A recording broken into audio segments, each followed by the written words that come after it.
My 17-year-old daughter was banned from my sister's wedding for being too young. I didn't argue. I just said, we won't be attending. But when Christmas came, I made one quiet change, and the entire family lost it. My name is Claire, and I'm the oldest of 3 sisters. Growing up, that meant I was the responsible one. The helper, the babysitter, the one who handled things when our parents were too tired or too distracted. I never really minded. Not at first. That's just how it was.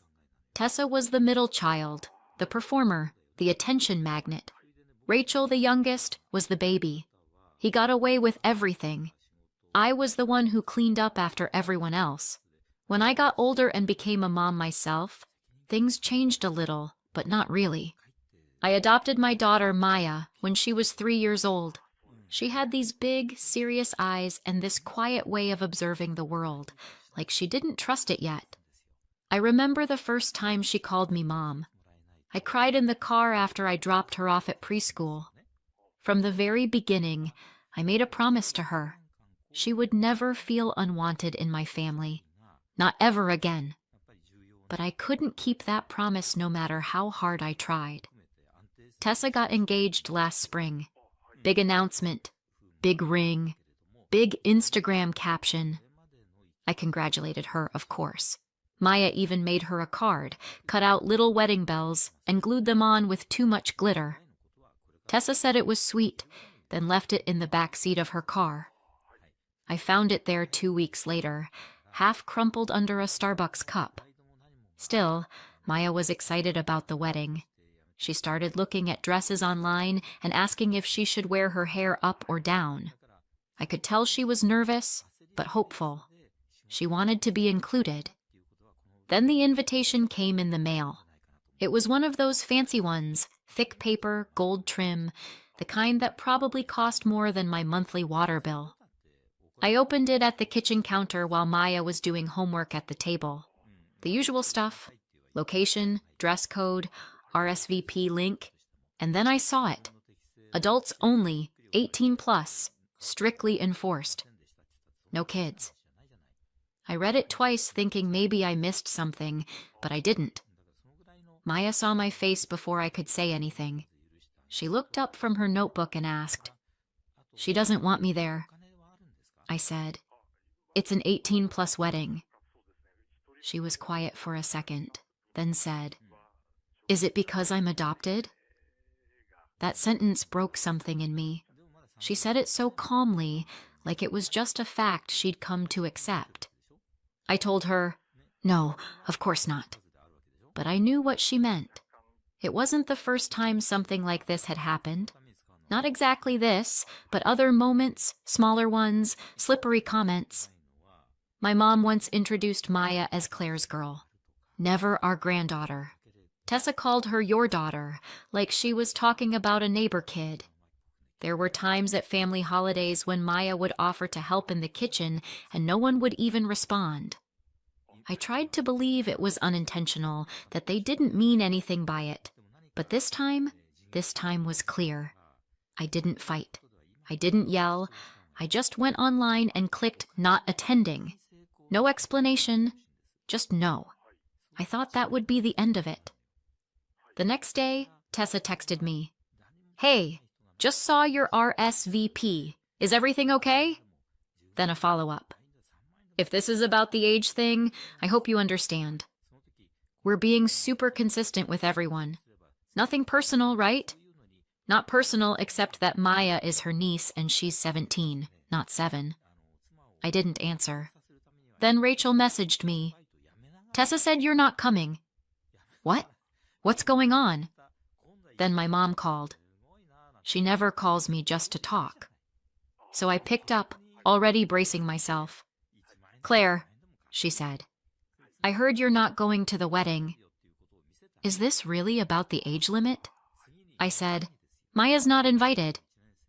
"I'm not going without her. She's almost 18 inches. My mom said, "It's not like she's a little kid. She's family." There was a pause. "Don't punish your sister over this." It's one night. I didn't argue. I just said, "We're not going," and hung up. That should have been it. But then came the group chat messages, the guilt, the little comments that weren't even subtle. "Rachel, can't believe you're making such a big deal over one rule. You always have to cause drama. Maya is not the only one not coming. This isn't about her. You're making it about her." My mom sent a long message about family unity and forgiveness, about how we've all made sacrifices, about how it's hard being in the middle. I didn't respond. Maya deleted the dress photos from her phone. She stopped talking about the wedding. She didn't cry, but I think that's what hurt me the most. How unsurprised she was. She'd already learned what I spent too long trying to ignore. So, when Christmas came around and no one had apologized or even brought it up, I made a quiet decision.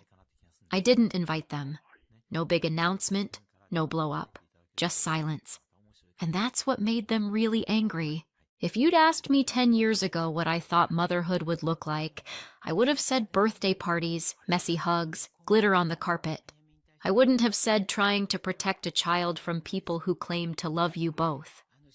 When Maya came into my life, she was 3 years old and heartbreakingly serious. Big brown eyes, soft curls, and a quiet stare that made you feel like she was memorizing everything you said just in case she needed to survive you. She didn't warm up quickly. She didn't giggle on cue. She didn't run into my arms like a movie scene. But when she finally reached for my hand in the grocery store without being asked, I cried in the parking lot for 10 minutes. My husband Ethan was the one who said that was the moment she chose you. And I've been choosing her every day since. But my family never quite knew what to do with her. At first, I chalked it up to awkwardness. Adjusting, barely. She didn't have my eyes. She didn't carry my last name yet. She didn't jump into conversations at holidays the way the other kids did. But it was more than that. It was the way my mom referred to her as the little one instead of Maya. The way Tessa once asked, "Are you going to tell her she's adopted when she's older?" When Maya was standing right there. The way Rachel's kids got Easter baskets from our parents with personalized names, while Maya got a generic one with a Happy Spring tag. It wasn't overt. It was quieter than that, softer, easier to excuse if you wanted to, but Maya noticed. She always noticed. I tried to be patient. I really did. I explained. I redirected. I gave them the benefit of the doubt. When Maya was 6, she told my dad she wanted to be an artist. He smiled and said, "You'll need something more practical than that." When she was 8, she drew a picture of our family, me, Ethan, and her, and gave it to my mom. My mom smiled, said, "Thank you," then set it down and never mentioned it again. Maya asked later why it wasn't on the fridge like the other cousins' drawings. I didn't know what to say. The first time I really lost my patience was Rachel's engagement party. Maya was 12. Rachel had invited us. Sort of. We were added to a mass text with a time, date, and venue. No, can't wait to see you, no personal message. But we went anyway because I thought this is how we change it. We keep showing up. Maya wore a pale blue dress and these little silver flats she'd picked out herself. She was nervous, kept asking if she looked okay, if she could stay close to me. At the party, Rachel greeted us with a tight smile and a "hi," then turned to hug the next person without asking Maya anything. No compliment. No, "You look so grown up." Just air. We stayed for 20 minutes, maybe 25. Maya stuck to my side the entire time. On the way home, she said, "I don't think she likes me." I said, "She doesn't know you." She said, "She's had 10 years. And I didn't have an answer for that. The thing is, I don't think they ever fully accepted that Maya wasn't temporary. It's like some part of them thought I'd eventually have a real child, and this would become a sweet chapter, something they could refer to as when Claire fostered that little girl. They never said it out loud. They didn't have to. Last year, for Maya's 16th birthday, We rented a space at the community center and decorated it with her artwork. Her idea. She didn't want some big party with loud music. She wanted to hang her paintings, serve cupcakes, and invite the people who'd supported her. She made the invitations herself, sent them out to family, friends, and a few teachers. Rachel didn't come. Neither did Tessa. My parents showed up 30 minutes late and brought a card that said, "To a sweet girl," with a $20 bill tucked inside. Maya thanked them. She's always polite. Afterward, she didn't say much, just helped clean up, put her canvases back in the car. But later that night, when we were home and the dishes were done, I found one of her sketches. It was a drawing of the three of us, her, me, and Ethan, at the party. But our faces were blank. I think that's when I stopped hoping they'd change. Not because of the card or the late arrival or the lack of effort, but because it didn't even hurt Maya anymore. Not in the same way. She'd stopped being surprised, and that scared me more than anything. So, when the wedding invitation never came, not even a phone call or a conversation, just a silent exclusion, I knew what I had to do. I didn't argue. I didn't plead or ask for an exception. I just told Maya we weren't going. She didn't cry. She just nodded and said, "Okay." Later that night, she asked, "Do you think they even noticed we weren't there?" I said, "Yes," because I needed her to believe she mattered, even if they didn't. We spent the weekend of the wedding at home. Ethan made French toast. Maya painted in the sunroom. I read a book from cover to cover. It wasn't revenge. It wasn't a protest. It was peace. And honestly, it felt strange at first. Quiet in a way that made you realize how much noise you'd been living with for years. I didn't miss the ceremony. I didn't wonder what the flowers looked like or whether the cake tasted good. I thought about Maya. I thought about how she used to look for their approval in every comment, every holiday, every family dinner, and how little by little they taught her not to expect it. And I thought about the next holiday, how for years I'd hosted Christmas out of obligation, inviting them, feeding them, pretending their half-hearted smiles were enough. This time I wouldn't. This time I'd do something different. Ethan asked me in early December, "Should I order the usual folding chairs?" I shook my head. "No extra seats this year." He didn't push. Maya didn't ask. And when the group chat started buzzing with, "Who's bringing dessert to Claire's this year?" and "Should we come the night before like always?" I said nothing. I just watched the messages pile up unread. I didn't announce that I wasn't hosting Christmas. I didn't make a speech or post a bold status or tell everyone to go find somewhere else to eat their ham and passive aggression. I just didn't say anything. And that silence apparently was the loudest thing I'd ever done. The group chat started buzzing around December 15th. Rachel: "Claire, are we still doing Christmas Eve dinner at your place? Let me know what I should bring." Tessa: "Of course, we'll be 5 again." Let me know if Maya wants anything specific this year. If she's even going to be there this time. That one almost got me. If she's even going to be there this time. Like Maya was the problem. Like her absence from their wedding was a personal failing of hers, not the result of being uninvited. I didn't reply. For the first time in years, I didn't clean the house top to bottom. I didn't pre-order a roast. I didn't dig out the extra folding chairs. I didn't drag the big table leaf out of the garage. And when no one got an answer, they started calling. First it was my mom. I let it ring. Then Rachel. Then Tessa. Then my dad left a voicemail. "Claire, we just want to know what's going on." Your mother's upset. It's not too late to do the right thing. The right thing.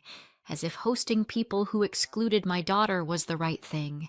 As if feeding them would fix what they refused to acknowledge. We didn't host anyone that year. Instead, Ethan and I made lasagna in pajamas while Maya baked sugar cookies in shapes that barely held together. We stayed in, watched movies, opened our gifts early. We laughed more than we had in months.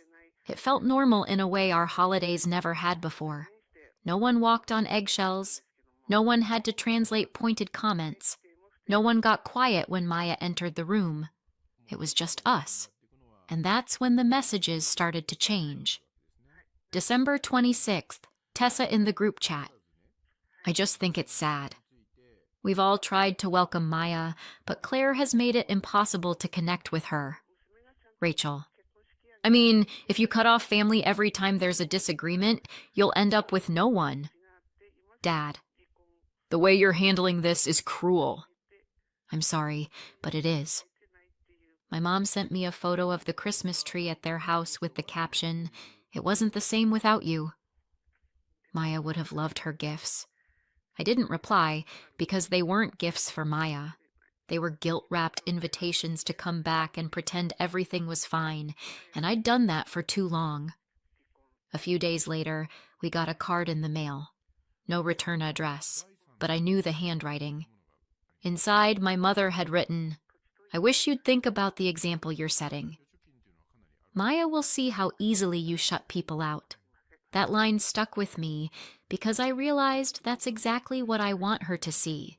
Not that love is disposable, but that love, real love, doesn't ask you to shrink yourself. It doesn't ask you to sit quietly while the people around you pretend your pain is too uncomfortable to acknowledge. Maya didn't ask about the messages, but I know she saw the tension. She's never been one to ask directly. She just watches, absorbs, like she's still trying to figure out which parts of the world are safe. One night, she was curled up on the couch with a blanket over her legs, sketching something. She paused, then said, "If I wasn't adopted, do you think they'd like me more?" The question hit harder than any of the texts. I sat down beside her. "Sweetheart," I said, "they'd probably pretend better, but the way they treat people who aren't like them, that was never about you." She looked at me with those same serious eyes from the day I met her and said, "I don't think I want them to like me anymore." And that was the moment I stopped waiting for an apology. A few days later, my father called again. I let it ring. Then he texted, "Your mother's not sleeping. She feels like she's lost you. We know we messed up, but that doesn't justify shutting everyone out. That's not who you are." I stared at that line for a long time. That's not who you are. I used to wonder about that. Used to question whether I was being too cold, too sensitive, too harsh. But now I think this is who I am. Someone who finally knows what she will and won't tolerate. Someone who knows that keeping peace at the expense of your child's dignity isn't noble. It's cowardice dressed up as tradition. The final straw came from Tessa. She sent a voice memo, one of those rambling ones where people try to sound calm, but every sentence has a knife tucked inside. "I just think it's sad, Claire. You always made such a big deal about how much you love Maya, but now it feels like you're using her as a shield. Like anytime someone doesn't treat her like royalty, you cut them out.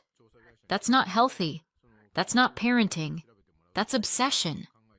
I didn't listen to the rest. I deleted the message and blocked her number. Because if loving Maya fiercely, completely is seen as obsession in their world, then yes, I am obsessed. I'm wildly, unapologetically obsessed with protecting the person who needed me the most, and nothing they say will make me regret that. New Year's came and went quietly. Maya fell asleep before midnight with a half-eaten cookie on the couch. Ethan and I toasted with tea instead of champagne and watched fireworks on mute. He looked at me and said, "Do you miss them?" I thought about it. "No," I said. "I miss the idea of them, but that version never really existed." He nodded, didn't say anything more, just reached for my hand. I don't know what will happen next. I'm sure they'll keep trying. People like that don't go quietly. There will be more texts, more posts. Maybe one of them will show up at Maya's graduation next year acting like nothing happened. But I've made my decision. There's no big showdown coming. Just quiet distance. And sometimes that's the most powerful choice of all. It happened on a Thursday. Cold, overcast, quiet. I had just come home from work, still in my coat, when the doorbell rang. I wasn't expecting anyone. Ethan was working late. Maya was upstairs preparing a portfolio project for her college applications. I opened the door, and there they were, my parents, standing on my porch like it was still 2007 and we were pretending nothing ever went wrong. My mom had a Tupperware container in her hands. I think they were oatmeal cookies, her specialty, soft in the middle, slightly burnt around the edges, the kind she used to make when I was little. "Claire," she said with a breathy little smile, "we thought we'd stop by." I didn't say anything at first, just stared at the container in her hands like it might be booby-trapped. My dad shifted beside her. "Can we come in just for a minute?" "No," I said. There was a pause. Surprise maybe, but not long enough to matter. My mom tried to recover with another warm tone. "We just wanted to talk. Things got heated, but we're still your family." She offered the cookies like a peace treaty. I didn't take them. That's when the smile started to falter. "You don't have to be like this," she said, her voice tightening. "We know it's been hard raising a teenager." "Pushing everyone else away," my dad added. "We tried to be patient." "We gave you space, but you're going to lose your real family over a girl who's going to leave in a few months." My stomach clenched. "She's 17, my mom said softly. "She'll go off to college soon. And then what?" "You'll be alone. You'll regret this." I could hear the words underneath the words. This wasn't about reconciling. This was about control. And then my mother said it, the thing I think she'd always believed deep down. "I'm sorry, Claire, but she's not blood. She's not really one of us." She said it gently, like she was doing me a favor, like she expected me to nod and say, "You're right." I lost my way. Instead, I took a deep breath, stepped back, and said, "You need to leave right now." My dad looked taken aback. "Claire, no," I said louder. "You don't get to come here with cookies and pity and act like this is kindness. You don't get to insult my daughter to my face and then wonder why I'm not inviting you in. You're going to regret this," my mom said again, her voice cracking now. "When she leaves you, when she forgets about you, you'll see. Our door will still be open. You'll come back. You'll realize we were right." I didn't say anything. I didn't need to. I closed the door, locked it, and leaned against it until I couldn't hear their footsteps anymore. I told Maya the next day. I wasn't going to. I didn't want her to carry their poison, but I've never lied to her. Not about anything important. She sat very still while I told her what they said about her leaving, about not being blood, about me crawling back one day. She didn't cry, but I could see it in her hands, how tightly she clenched them in her lap, how her shoulders stiffened. "They really think I'll leave you?" she said. "No," I said. "They hope you will. That way I'll need them again." She nodded slowly. "They don't get to hope things about me," she said. I thought that would be the end of it. I should have known better, because a week later, my cousin Sarah forwarded me an email that Rachel had sent to the extended family. It was long, rambling, passive-aggressive in the way only Rachel could be. But the point was clear. She told them I had abandoned the family for a girl who manipulated her way into Claire's life and isolated her from everyone else. She implied Maya had been difficult, distant, and ungrateful, that my relationship with her was unhealthy, that I was obsessed with protecting her from imaginary slights. It was vile. And worse, it worked. People started reaching out. Aunt Linda texted me asking if I was okay. Uncle John called Ethan asking if I was having a breakdown. My second cousin Chloe left a comment on one of Maya's art posts. "You're very lucky. Don't forget who gave you a home." Maya saw it.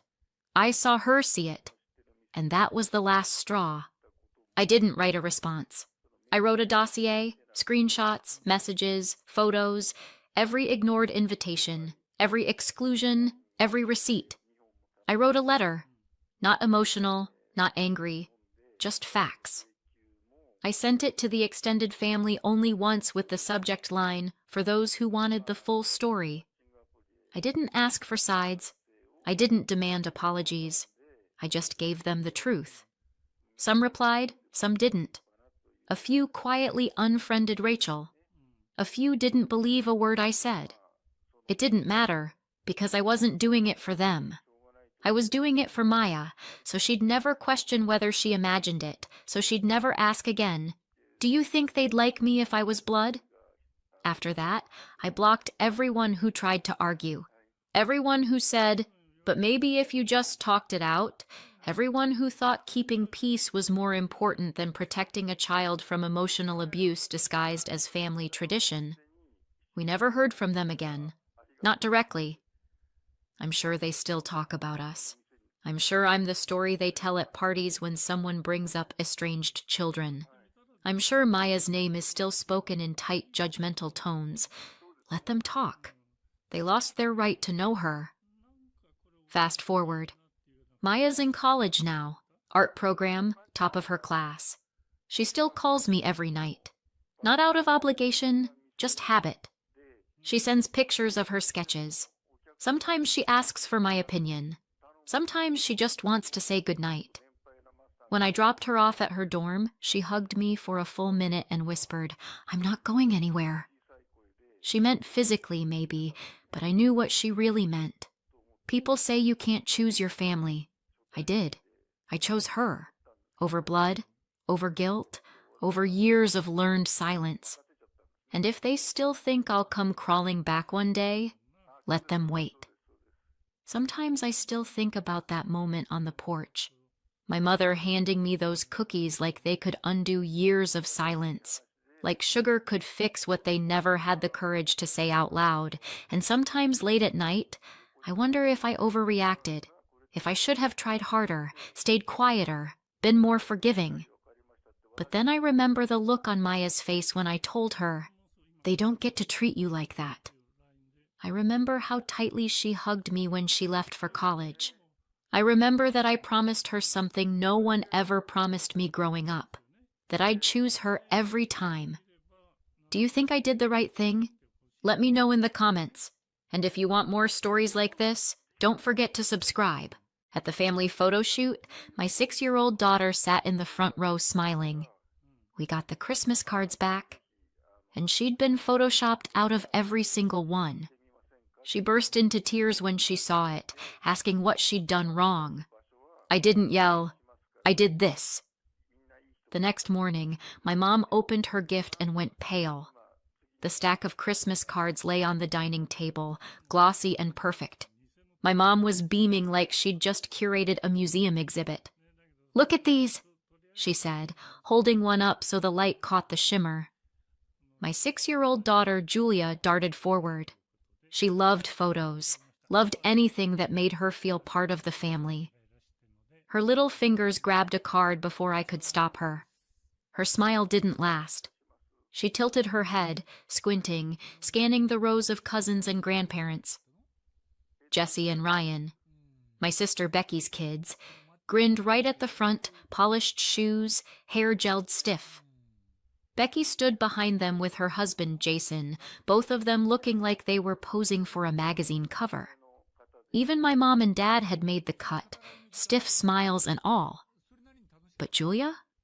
Gone. Not cropped out. Not hidden behind someone taller. Gone. "Where am I?" Julia asked, her voice small. I leaned closer.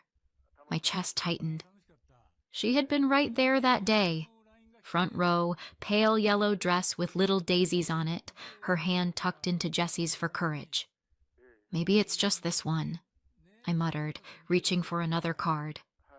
Julia grabbed one too, then another, and another. Her breathing quickened. "But I was there." I sat in the front row. I remember I flipped card after card, hoping, praying one had slipped through, but every single one was the same. Julia erased, like she had never been part of the family at all. For half a second, denial clung to me. Maybe the printer messed up. Maybe it was a glitch. Then I saw it. The floorboards behind Jessie, copied and pasted where Julia's shoes had been. A shadow smudged, duplicated, stretched unnaturally across the front row. The curve of Jessie's hand cut strangely, like it had once been resting on someone who wasn't there anymore. My blood ran cold. This wasn't a mistake. Someone had paid to have her removed. That takes effort, time, money. And apparently, they put a lot of effort into erasing her. She flipped faster now, her little hands trembling. "Maybe I'm hiding," she whispered. "Maybe I'm too small. Maybe I'm behind someone." Her voice cracked. She dropped the cards onto the table. Her wide eyes filled, and then came the question that broke me. "Why am I not in any?" I pulled her against me, felt her shoulders shaking.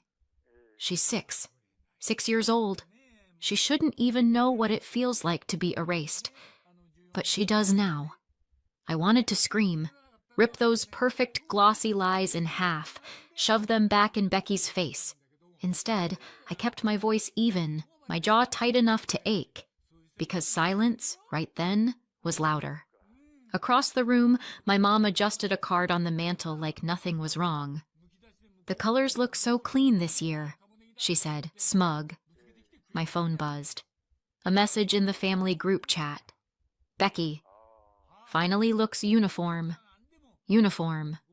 Like my daughter was a stain they'd scrubbed out. Julia wiped her face with her sleeve, still scanning the room. Her little voice was shaking. "But I was there. Why am I not there now?" Nobody answered. My dad cleared his throat, muttered, "We just wanted it tidy." My mom sighed, as if she were explaining something obvious. "We all talked about it. Me, Dad, and Becky. We agreed it was better this way. Her dress didn't fit, she stood out, and it ruined the picture. It's not personal." Julia's lips trembled. Her cheeks blotched red. But I was smiling. The silence after that was suffocating. I held her tighter, my fury a cold, sharp thing under my skin. I didn't yell. I didn't give them the performance they were waiting for, but inside, I made a promise. This would be the last time they erased my daughter. The cards gleamed under the light, each one a polished lie. And I knew exactly what I was going to do next. The next morning, my mom opened her gift and went pale. Becky was always the investment. I was always the labor. It started small. She got piano lessons. I got a mop. She had soccer practice 3 nights a week. I scrubbed the kitchen floor. By the time we hit high school, the pattern wasn't even hidden anymore. When Grandma's knees started giving her trouble, it was me they called. "Megan, help her upstairs. Megan, make sure she eats Becky's excuse. Her schedule is too full." Of course it was. Becky's schedule was sacred. Mine was just available. I asked once if I could join a drama club at school. My dad didn't even look up from his newspaper. "Becky already has 3 activities. Do you want to drain us dry?" My mom smirked. "You learn plenty of lessons cleaning the house." Yep, nothing screams well-rounded childhood like perfecting the art of scrubbing mildew. That was childhood. Becky polished, me invisible.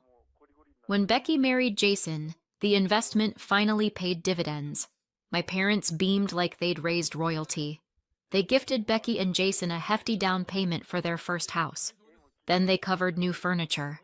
Then, when Becky wanted new counters, they chipped in for renovations too. I watched it all happen from the sidelines. Silent. Bitter. A little amused, honestly. They acted like Becky had won an Olympic medal just for saying "I do." So when I fell in love in my 20s, I thought maybe, just maybe, they'd treat me like more than a housemaid with a pulse. Spoiler, they didn't. His name doesn't matter. Let's just call him the disappearing act. We dated a couple of years. We weren't married, but we were talking about moving in together. I remember sitting at the kitchen table, carefully, cautiously, asking my parents for help. Not a deposit, not a house, just a little with rent. Becky got a house. I asked for an apartment. You don't need it, my mom said flatly. Stay here. There's space. Right. What she meant was, stay here. Keep cooking. Keep cleaning. Keep helping Grandma. Stay useful. I swallowed the bitterness and smiled. Sure. Then I moved out anyway. It was a shoebox of a flat, barely big enough for the two of us. The rent ate half our paychecks. The furniture was secondhand, creaky, lopsided. But freedom doesn't need matching curtains. I still came back, of course. Old habits die hard. I helped Grandma with meals, kept her company, made sure she was okay. I cared about her in a way my parents didn't. And during that time, I got pregnant. The timing wasn't perfect. We were juggling jobs, bills, and his late-night study sessions. But I thought maybe, just maybe, my parents would finally see me. See us. They didn't. I hinted. I asked softly. I flat out said it one night. Could you help us with rent? Just for a while? It's hard. My dad shook his head, already annoyed. We don't have money for that. A week later, Becky got new furniture, paid for by my parents. The disappearing act lasted a year and a half after Julia was born. Then he announced he'd been accepted into a master's program out of state. He promised we'd stay in touch. 2 months later, he had a new girlfriend. Julia was still 1 at the time. I was alone. And I couldn't keep the flat on my salary, so I packed our lives into boxes and moved back home. I thought maybe I'd at least have the comfort of my childhood bedroom. I was wrong. The room had been renovated. Fresh paint, new curtains, toys stacked neatly in the corner. Ryan's name in glitter letters above the bed. My nephew's room. Ryan didn't even live there. He just visited sometimes. My old room had been transformed into a shrine for Becky's son. Becky's childhood room? Still there, untouched, like a time capsule. And me? Julia and I were shoved into the attic. Shabby walls, a sloped ceiling that scraped my knuckles every time I changed the sheets, drafts in winter, sweltering in summer. Barely enough room for 2 beds jammed side by side. It's fine, Mom said when I protested. Ryan needs his own space when he visits. You'll be fine up there. So I carried the boxes upstairs. Every creak of that attic floor was a reminder. I didn't belong. Julia was too young to notice at first. But kids grow fast. By 6, she noticed everything. Jesse and Ryan had their own bedrooms. 2 each, really, 1 at home and 1 here. Julia had none. She asked me once, quietly, "Why do I share with you? Why don't I have my own?" I smoothed her hair and told her it was temporary. I lied, because the truth was, I couldn't save fast enough to get us out. Nearly every paycheck went straight into the household. Food, bills, contributions I was expected to make. I tried to save, but it was never enough. And every time Julia asked why she didn't have what her cousins did, it cut deeper. It's funny. People think cruelty has to be loud. Screaming, shouting, showing, breaking things. But sometimes cruelty is silent. It's a quiet decision to fund one child's house and deny the other rent money. It's a glitter name above a door where your daughter's crib should be. It's the word fine tossed at you when you're shoved into an attic. That silence? It's louder than yelling. And I could feel it building. Because what started with me was now aimed at Julia. And I wasn't going to let them erase her the way they erased me. I didn't know how yet, but I knew something had to break. I couldn't sleep that night. Julia finally dozed off beside me in our attic room, clutching her stuffed bunny like it was the only anchor she had left. I lay awake, staring at the ceiling where water stains formed shapes in the dark. Every creak of the old beams felt like the house itself, reminding me where I stood, underneath everyone else. I pulled out my phone and opened a chat with a friend who worked at a bar downtown. She'd told me before they were always short on hands, and I knew if I took it, it could be my ticket out. No sleep, no rest, but freedom never comes cheap. My thumbs moved before I could stop them. Do you still need night staff? I'll take the shifts. Send. It was reckless. I already worked days while Julia was in school, and nights were supposed to be for rest. But I couldn't rest in that attic. Not after watching my daughter cry over those damn Christmas cards. If I had to run myself into the ground to protect her, so be it. I was done waiting for scraps from people who never planned to feed me. I crept down the hall to Grandma's room. Her lamp was still on, a soft glow spilling under the door. I knocked lightly and went in. She was propped against her pillows, glasses perched low on her nose, flipping through a crossword, sharp as ever. Couldn't sleep? She asked, without looking up. I laughed softly. You know me too well. I sat on the edge of her bed, pulled one of the glossy cards from my pocket, and handed it to her. She studied it for a moment, her brows knitting. Then she saw it. Or rather, she saw the absence. Her mouth pressed into a thin line. Julia was there. Yes, I said flatly. Front row, yellow dress.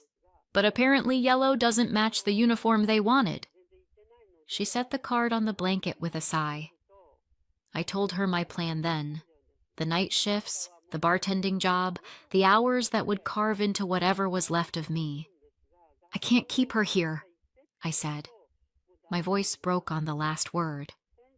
Not when they treat her like this. I'll work nights. We'll move out.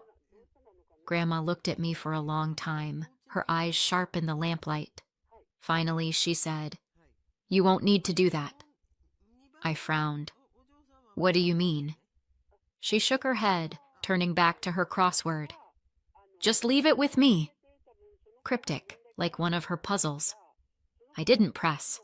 I kissed her cheek and went back upstairs, still thinking about the bar job. Morning came too soon. I dragged myself downstairs, half expecting another fight, another lecture. Instead, I noticed something strange on the living room table. A box. Small, neatly wrapped, sitting among the leftover decorations like it belonged. I hadn't seen it there the night before. Mom spotted it before I could speak.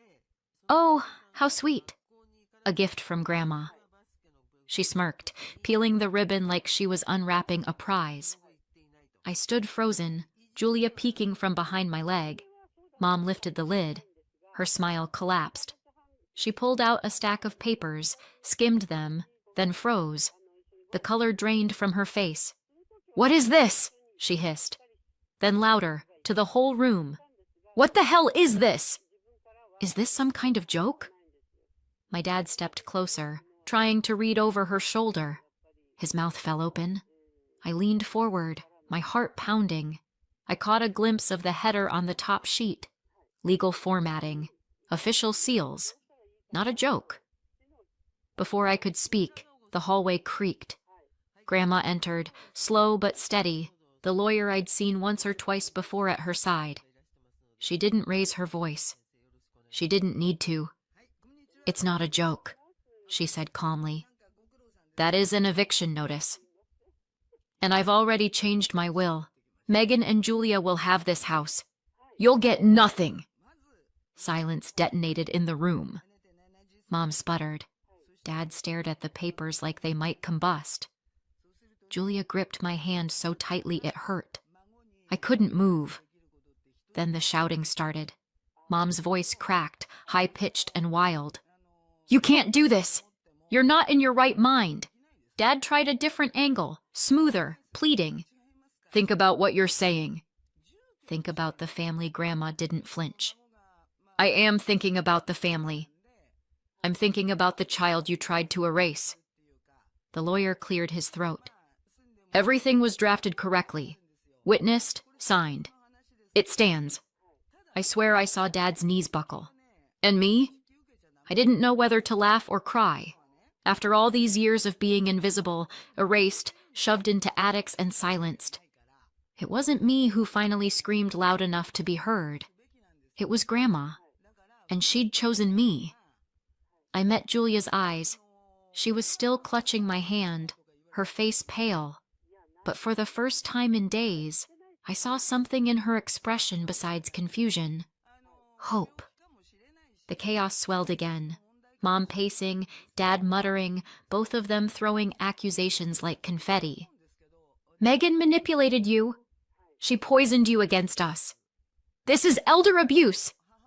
Grandma's laugh cut through it all, sharp and bitter. The only abuse here is what you've done to her and that child. My mom's mouth snapped shut.